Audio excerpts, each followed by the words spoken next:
జ్ఞానవంతురాలు తన ఇల్లు కట్టును, మూఢురాలు తన చేతులతో తన ఇల్లును ఓడబెరుకును. జ్ఞానం చొప్పున తల్లిదండ్రులైన వారు, పెద్దవారైనారు, లేకుంటే భార్యాభర్తలైన వారు జ్ఞానం చొప్పున తన కుటుంబాన్ని కట్టుకునేవారుగా ఉండాలి, తన జీవితాలను కట్టుకునేవారుగా ఉండాలి, లేకుంటే మంచి విధానంలో జీవించేవారుగా ఉండాలి, దేవుల్లో ఎదిగేవారుగా ఉండాలి, ప్రార్థనలో ఎదిగేవారుగా ఉండాలి.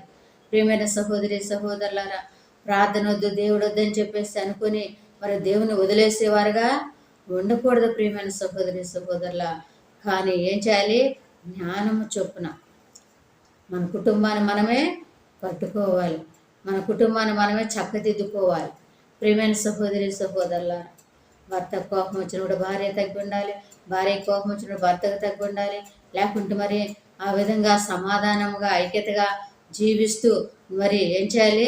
దినదినము దేవుని స్థుతిస్తూ ఘనపరుస్తూ దేవుని యందు భయభక్తులు కలిగి జీవిస్తూ, లేకుంటే దేవునిలో గడుపుతూ మన కుటుంబాలను కట్టుకునేవారుగా ఉండాలి. ప్రియమైన సహోదరి సహోదరులు, అంతేకాని ఎవరికి వారు జీవిస్తూ నాకెందుకులే, నాకు ఇష్టం అది, నీ ఇష్టం నీది అని చెప్పేసి అనుకొని జీవించినప్పుడు ఆ కుటుంబం దేవుళ్ళు ఏమాత్రం కూడా కట్టబడదు. ప్రియమైన సహోదరి సహోదరులు, చూసారా?